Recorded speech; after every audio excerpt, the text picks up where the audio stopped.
Julius Caesar by William Shakespeare. इसमें पहला दिया गया आपको पॉइंट कि consult the dictionary and find out the difference between a killing and assassination. भाई किलिंग और असैसिनेशन में क्या फ़र्क है? किलिंग का मतलब ही मारना है, असैसिनेशन का मतलब क्या है? उसका भी मतलब ही मारना है। तो मामला क्या है इसमें? असैसिनेशन का मतलब जैसे कि इसमें हम जब देखेंगे तो जूलियस सीजर का असैसिनेशन ही हो रहा है, यानी कि जूलियस सीजर को मारा जा रहा है इसमें। तो assassination is also a kind of a killing, but it's a special case कि जहाँ आप एक प्लॉट बनाते हैं पूरा, like you plan or something, means you are planning a killing, so we can say that assassination is a planned killing। मतलब हमें किसी को मारना है, बाकायदा हमने पूरी कॉन्स्पिरेसी बनाई है कि भाई इस तरीके से होगा, ऐसे होगा, उसके बाद हम आगे बढ़ेंगे उसके, और तब हम मारते हैं, तो असैसिनेशन है। क्योंकि इस ड्रामा में जूलियस सीजर जो है, उन्होंने नाम सुना होगा जूलियस सीजर का, है ना? जूलियस सीजर एक राजा था। हिंदी मीडियम में ये ज़्यादा चलता है, यूपी बोर्ड में ये, इंग्लिश में बहुत आता है। आगे बढ़ते हैं। जैसे कि इसमें लिखा हुआ है कि many popular and powerful leaders have been assassinated in the past in recent times, can you name some of them? बहुत सारे लीडर्स हैं जिनको असैसिनेट किया गया है, तो ऐसे कौन से लीडर्स हैं जिनके बारे में आप कह सकते हैं कि उन्हें मारा गया है? ये थोड़ा सा होमवर्क टाइप में रहेगा, इसको ढूंढेंगे।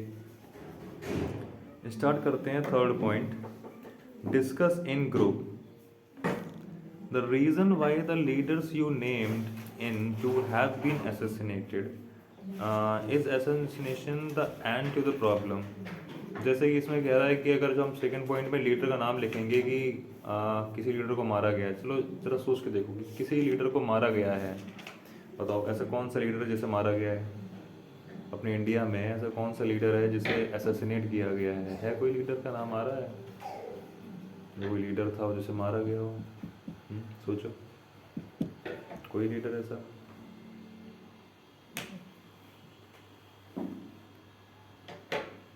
कौन सा लीडर है जिसे मारा गया है?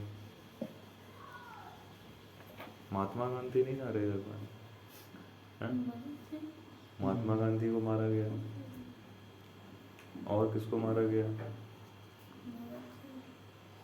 भगत सिंह को असैसिनेशन में तो नहीं ले सकते आई थिंक। जैसे महात्मा गांधी का तो लग रहा है कि हाँ एक किलिंग है। तो अब बात करते हैं जैसे कि महात्मा गांधी को मारा गया, ठीक है, तो सिंपल सी बात है, जब कोई मारता है तो किसी बात की प्रॉब्लम होती है। ऐसे और भी लीडर्स हो सकते हैं, इनके ऊपर थोड़ा सा ढूंढना पड़ेगा। बात ये पूछी जा रही है कि अगर कोई भी लीडर को कोई मारता है तो कोई प्रॉब्लम रही होगी उसको, तो क्या उससे उस चीज़ का सोल्यूशन हो जाता है? अब बात तो इसमें ये आ जाती है कि पहले तो आपको ये लगना चाहिए कि वो प्रॉब्लम है। अब बहुत सारे केसेस में बहुत से लोगों को लगेगा ही नहीं कि प्रॉब्लम है, तो हम कैसे कह सकते हैं कि भाई प्रॉब्लम सॉल्व हुई या नहीं? चलिए हम इस केस में समझते हैं कि कैसे क्या चीज़ें हो रही हैं। Now introduction. Julius Caesar is the story of a man's personal dilemma over moral action set against the backdrop of a strained political drama. Julius Caesar, an able general, a conqueror, returns to the Rome amidst immense popularity after defeating the son of the Pompey. तो ये जो कहानी है, ये कहानी है एक व्यक्ति की जिसका नाम है जूलियस सीजर, जो कि बेहतरीन सेनापति या जनरल था, जो कि लौट के आता है रोम, जहाँ का वो राजा था। और कहाँ से आता है वो वापस? After defeating the son of the Pompey, मतलब कि युद्ध करता है द सन ऑफ पॉम्पे। तो जो उनके द सन ऑफ पॉम्पे इनको हरा के वो वापस रोम लौटता है। The people celebrate his victorious return to the mark and Mark Antony offers him the crown which he refuses.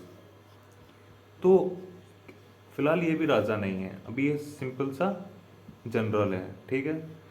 तो होता क्या है कि जब ये लौट के आता है इतनी शानदार जीत के बाद में, मार्क एंटनी जो है, एक करेक्टर आ रहा है इसमें मार्क एंटनी क्या करते हैं, उन्हें ऑफर करते हैं क्राउन, यानी कि राजा बनने के लिए पेशकश करते हैं, बट जूलियस सीजर क्या कर देते हैं, उसको रिफ्यूजेस, मना कर देते हैं। Jealous of Caesar's growing power and afraid he may one day become a dictator, Cassius instigates a conspiracy to murder Caesar. He realizes that to gain legitimacy in the eyes of the Romans, he must win over the noble Brutus to his side, for the Brutus is one of the most trusted and the respected among all Romans. हालांकि जैसे कि बता रहे हैं इसमें कि वो राजा तो नहीं बना फिलहाल, लेकिन अभी बहुत से ऐसे लोग हैं जो उसकी पावर को देख के जलने लगे हैं, और उसे लगता है कि एक ना एक दिन वो एक डिक्टेटर बन जाएगा, जिसके अंतर्गत हम भी सब आ जाएंगे। तो इसी तरीके से जो कैसियस है वो प्लान करता है सीजर को मारने का, और वो क्या कोशिश करता है कि इस चीज़ को वाजिब ठहराने के लिए, to gain the legitimacy in the eyes of the Romans, भाई हम अगर किसी चीज़ को काम को कर रहे हैं, वो एक ना एक दिन तो पता तो चल ही जाना है, तो वो किस तरीके से दिखाया जाए कि जो काम हुआ है वो अच्छा हुआ है, ठीक है। तो उन्हें ये दिखाना भी है कि रोमन्स के सामने कि भाई वो रोमन्स उसको बड़ा प्यार कर रहे हैं एक तरीके से, मतलब कि वो जीत रहा है तो उसकी अलग ही इमेज है लोगों के बीच में। तो रोमन्स को ये भी दिखाना है कि भाई जो काम हुआ है, यानी कि जो वो प्लान कर रहा है मर्डर को, एसेसिनेशन को, वो कंप्लीट जब होगा तो वो ये चाहता है कि इस बात को लेजिटिमेट या वाजिब ठहराना है हमें रोमन्स के सामने। तो उसने सोचा कि इसके लिए ज़रूरी है कि ब्रूटस, एक थर्ड कैरेक्टर की एंट्री हो रही है, Brutus to his side, for the Brutus is one of the trusted and respected among all the Romans. तो अगर हमें रोमन्स के आंखों में ये साबित करना है कि ये जो जूलियस सीजर का मर्डर है वो ठीक है, हमें एक ऐसे व्यक्ति की ज़रूरत है जो रोमन्स की आंखों में उसकी अच्छी इमेज हो। तो एक व्यक्ति है जिसका नाम है ब्रूटस, उसकी अच्छी इमेज है। अगर ब्रूटस को हम अपनी साइड में ले आते हैं, ठीक है, तो ये चीज़ होना पॉसिबल है। अब ब्रूटस के बारे में बताया जा रहा है, the Brutus the idealist joins the conspiracy, feeling that everyone is driven by the motives as honorable as his own. Ironically, Caesar is murdered at the foot of the Pompous statue. ठीक है, इसमें क्या है कि Brutus the idealist joins the conspiracy, feeling that everyone is driven by the motive as honorable as his own. And ironically, Caesar is murdered at the foot of Pompey's statue. इसमें बताया जा रहा है आई थिंक ब्रूटस के बारे में कि वो इस जो कॉन्स्पिरेसी है वो उसको ज्वाइन कर लेता है, एंड कहीं ना कहीं वो अपने आप को भी बहुत एक ऑनरेबल पोजीशन में देखता है। और आयरनिकली, लेकिन होता ये है जैसे कुछ आदमी पहले से प्लान करके रखे हुए हो कि भाई देखो ऐसा ऐसा कुछ होगा, हम थोड़े बड़े हैं, सब मेरे अंतर्गत होगा, लेकिन कुछ ना कुछ ऐसी घटनाएं जब होती हैं रियल लाइफ में, जिसमें क्या देखने को मिलता है कि चीज़ें वैसी नहीं हो रही हैं जैसी किसी ने प्लान करी होती हैं, या उसमें कुछ ऐसा हो जाता है जिससे ये समझ में आ रहा होता है कि भाई हल्का फुल्का एक सामने वाले को ये महसूस हो सकता है कि अरे हमें थोड़ा सा रिजेक्शन मिल गया है, कुछ गलत हो गया। जब सीजर मरता है तो वो पॉम्पे के स्टैचू के नीचे मरता है। हालांकि पॉम्पे उसका दुश्मन ही था जिसके सन्स को वो हरा के आ रहा था। तो जब मर्डर होता है वो, तो सीजर का पॉम्पे के स्टैचू के नीचे होता है, at the foot of the पॉम्पे statue. तो कुछ ऐसी फीलिंग हम ले सकते हैं कि पॉम्पे का स्टैचू होगा और उसके जब मर्डर किया गया होगा तो वो गिर पड़ा होगा, ऐसा कुछ होगा, इस तरीके से हम समझ सकते हैं, ठीक है। तो जैसे कि हमने कुछ करेक्टर्स के बारे में बताया था, तो एक एक करके सारे करेक्टर्स के बारे में और बता देते हैं। Some important characters: Julius Caesar, the greatest and most powerful of the Romans, assassinated by the Brutus, Cassius, and a band of conspirator who feel Caesar is very ambitious and wants the crown। तो Julius Caesar क्या है असल में? एक बहुत ही powerful मतलब कि Roman एक पावरफुल फिगर है जो कि बहुत अच्छी इमेज रखता है रोमन्स के सामने अपने देश में, और जिसको ब्रूटस, कैसियस और बाकी लोगों के द्वारा मिलकर मारा जाता है, क्योंकि उनको ये लगता था कि सीजर एक ऐसा मतलब कि बंदा है जो आगे जाके क्राउन ले सकता है, यानी कि पूरा राजा बन सकता है, उसमें ये है। उसके बाद हम बात करते हैं कैलपुर्निया, ये सीजर की वाइफ है। तो कैलपुर्निया सही तो कहीं नहीं बना, ये तो नहीं बना एक कैलिफोर्निया कहीं नहीं, ऐसा होता है ना, देखो ना हम लोगों के यहाँ भी नाम होते हैं तो किसी के नाम पर ही नाम होते हैं, तो आई थिंक कैलिफोर्निया शायद कैलिफोर्निया के नाम पर हो, जो कि सीजर की वाइफ है। और एक बंदा है Mark Antony, Caesar's most loyal friend, और सीजर का सबसे भरोसेमंद दोस्त। और Marcus Brutus, Caesar's great friend who joins the conspiracy because of his great love of Rome and for the principle of democracy. और ब्रूटस कौन है? जिसका पूरा नाम मार्कस ब्रूटस है, वो भी सीजर का एक बहुत ही शानदार दोस्त है, लेकिन वो कॉन्स्पिरेसी को इसलिए ज्वाइन कर लेता है ताकि उसे भी ये लगता है कि कहीं अगर ये बन जाता है सीजर तो डिक्टेटरशिप ना आ जाए, तो कहीं ना कहीं वो अपनी कॉन्स्पिरेसी में ज्वाइन होने की बात को वो इस तरीके से जस्टिफाई करता है कि मैं रोम के लोगों से प्यार करता हूँ और मुझे डेमोक्रेसी से प्यार है, डेमोक्रेसी के प्रिंसिपल से प्यार है, इसीलिए मैं इस कॉन्स्पिरेसी में हूँ। और कॉन्स्पिरेसी किस लिए है? सीजर को असैसिनेट करने के लिए। और ये बंदा है Cassius, instigator and organiser of the conspiracy. यूँ कह लीजिए कि ये मास्टरमाइंड है, he is the one who planned all this assassination. इसके बाद में एक है बंदा डेसिडियस ब्रूटस। अब डेसियस ब्रूटस, एक तो मार्कस ब्रूटस हो गया, एक हो गया डेसियस ब्रूटस। ये है आपका को कॉन्स्पिरेटर इन सीजर्स असैसिनेशन। जैसे नहीं होता एक फाउंडर होता है, को फाउंडर होता है, तो ये को कॉन्स्पिरेटर हैं, सहयोगी हैं कॉन्स्पिरेसी के, सह संयोजक षड्यंत्र के। ठीक है, तो ये हमारे 5 करेक्टर हैं। जूलियस सीजर जो कि मेन करेक्टर है, प्रोटोगोनिस्ट है हमारा, और कैलपुर्निया जो कि उसकी वाइफ है, मार्क एंटनी जो कि उसका बहुत अच्छा दोस्त है, मार्कस ब्रूटस वो भी बहुत अच्छा दोस्त है लेकिन कॉन्स्पिरेसी में एंटर लेता है, कैसियस जो कि मास्टरमाइंड है, डेसियस ब्रूटस। कैसियस के बाद में दूसरा बंदा जो मुख्य है इस कॉन्स्पिरेसी में वो डेसियस ब्रूटस है। ठीक है, we have been given some links for the play Julius Caesar can be performed on the stage. The first step would be reading of the play as a whole class. Your teachers will then have an audition and assign you roles and later then you can be put on the stage. तो ये बता रहा है किस तरीके से आपको कैसे आप ये सब प्ले करेंगे वगैरह वगैरह, क्योंकि it's a drama, you can play it on stage. Give below some suggestions and sites which may be visited for the instruction, reading, set designs, costumes and directions। कुछ वेबसाइट्स दी गई हैं जिसमें आप समझ सकें किस तरीके से आपको ये प्ले करना है, या कहीं ना कहीं वो आपकी हेल्प करेंगी। ठीक है, अब आगे बढ़ते हैं act second, scene second, Caesar का हाउस। मतलब अब जब सामने एक सीन आएगा तो क्या है, सीजर का हाउस दिखाया जा रहा है आपको, सीजर है, उसका घर है। अब आगे क्या होता है, thunder at lightning enter Caesar's in his night gown, और एकदम से बिजली तड़क रही है, बहुत जोरों से आवाज़ आ रही है, थंडर एंड लाइटनिंग ना, एकदम से गड़गड़ाहट चल रही है, बिजली आवाज़ आ रही है, बहुत ये सब चल रहा है। हो सकता है कि बारिश का मौसम टाइप में कुछ हो, मतलब कि इस तरीके से चल रहा है।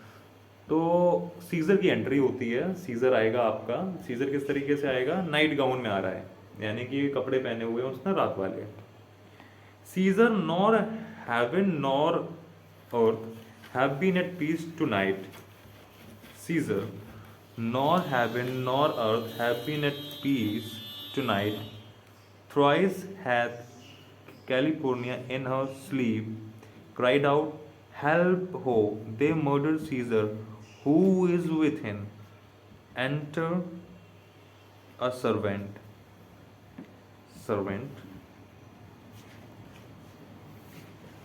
इसमें एक केस बताया जा रहा है कि कैलिफोर्निया सो रही थी और कैलिफोर्निया सो के उठती है तो चिल्लाती है कि अरे सीजर को मार दिया गया, सीजर को मार दिया गया है।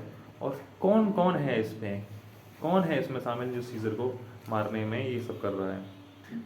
तभी और सीजर का भी एक स्टेटमेंट इसमें है कि nor heaven nor earth have peace at peace tonight, ना ही स्वर्ग ना ही धरती आज की रात शांति में है, मतलब शांति नहीं है कहीं। एंटर अ सर्वेंट, तभी एक नौकर आता है। सर्वेंट कहता है माय लॉर्ड, कि मेरे मालिक।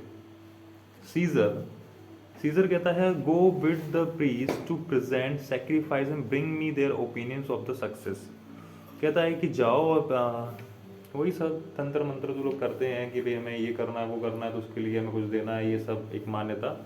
तो कि पुजारी के पास जाओ और उनसे कहो कि भाई जो भी बलिदान सेक्रीफाइस या बलि अली में चढ़ाने के लिए जो बात है वो अपनी उनसे बात करो और उनके क्या विचार हैं उसकी, भाई हम कैसे आगे कामयाब हो सकते हैं, ठीक है, तो उसके लिए उनके विचार लेकर आओ। सर्वेंट कहता है आई विल माई लॉर्ड, मैं बिल्कुल अभी करता हूँ मेरे मालिक। आगे बढ़ते हैं। एंटर कैलिफोर्निया, तो कैलिफोर्निया की एंट्री होती है। अब कैलिफोर्निया आएगी।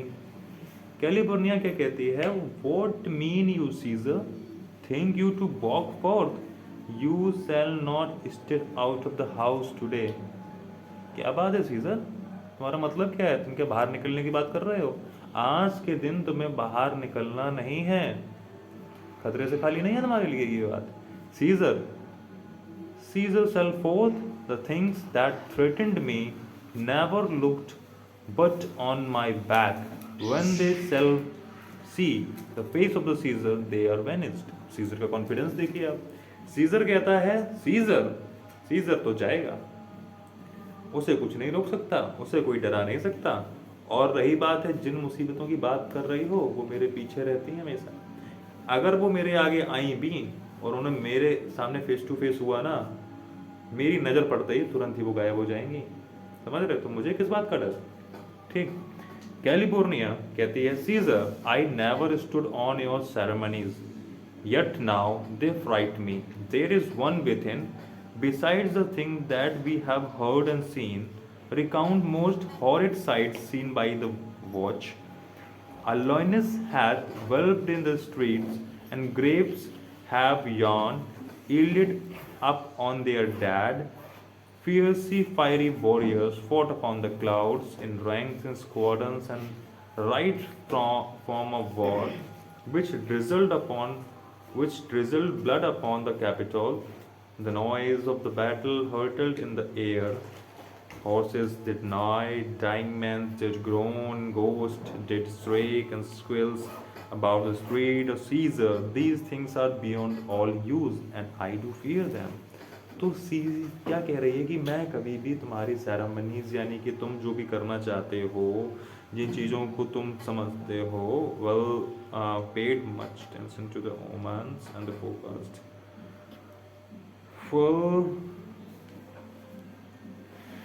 आई नेवर स्टूड ऑन सेरेमनीज, मतलब कि जो भी चीज़ें उसको सपने में देखी हैं उन चीज़ों को हालांकि कुछ खास भरोसा नहीं करती, लेकिन ये वाली जो चीज़ें हैं उसको कुछ ज़्यादा ही डरा रही हैं।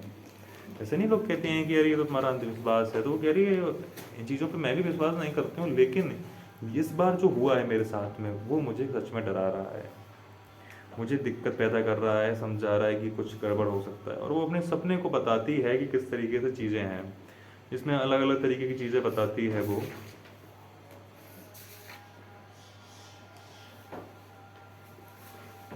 कि भाई उसने कितने खतरनाक खतरनाक चीज़ें देखी हैं। कि एक शेरनी है जो सड़क पे घूम रही है। And the graves have yawned and yielded upon upon their deads, यानी कि जो तुम्हारी कब्रें हैं वो खुल के निकल चुकी हैं, खुल गई हैं, और उनके जो डेड बॉडीज़ हैं वो बाहर निकल रही हैं। और जो कि खतरनाक जो वॉरियर्स हैं वो लड़ रहे हैं बादलों के ऊपर। और in the ranks in the squadrons and right form of the war, यहाँ पर right form of the war का मतलब दिया गया है करेक्ट बैटल ऑर्डर, मतलब एक बाकायदा हम देखते हैं जब वॉर होती है तो सैनिक से सैनिक लड़ रहा होता है, जनरल से जनरल लड़ रहा होता है, इस तरीके से कुछ चीज़ें मामले थोड़े से चल रहे होते हैं कि प्रॉपर बाकायदे तरीके से एक वॉर चल रही है आसमां बादलों के ऊपर, और ऊपर से खून निकल रहा है, हमारी राजधानी के ऊपर गिर रहा है, यार ये हमारे ऊपर गिर रहा है, हमारे मतलब कि शहरों में गिर रहा है। And noise of the battle hurtled in the air, और ऊपर जो लड़ाई चल रही है उसकी बहुत ज़ोरों से आवाज़ आ रही है और वो पूरी हवा में पूरी चारों तरफ फैल रही है। और घोड़ों की भी चित्कार आ रही है, मरते हुए आदमी की दुख भरी जो चीख होती है वो निकल रही है। तो इस तरीके का जो सीन है वो सीजर को एक्सप्लेन करती है कि वो ऐसा कुछ उसने देखा है सपनों में, तो उसे डर लग रहा है इन सब चीज़ों को लेकर। सीजर कहता है what can be avoided, whose end is purposed by the mighty gods, yet Caesar shall go forth for these predictions। तो वो कहता है कि भाई तब भी तो क्या बात है, तब भी अगर तुमने ये चीज़ देखी है और ये चीज़ होने वाली भी है तो इसको अवॉइड कैसे किया जा सकता है। जिसके मरने का भाई जो दिन है, या एक तरीके से मान लो कि पूरे मरने की जो वो है कि भाई उसका समय आ चुका है, स्वयं भगवान डिसाइड कर रहे हैं या स्वयं जो गॉड डिसाइड कर रहे हैं, तो फिर डरने की क्या बात है। सीजर तब भी जाएगा चाहे किसी भी प्रकार की भविष्यवाणियाँ हो ये, ठीक। Are to the walls in general as to the Caesar, for this petition are to the walls and the general as the Caesar. California, when beggars die, there are no comets seen, the heavens themselves blaze forth and death of the princes।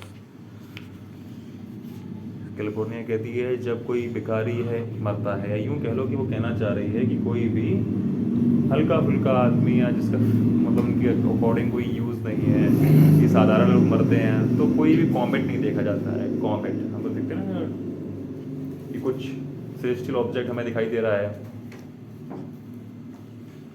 तो comets वगैरह नहीं दिखाई देते हैं।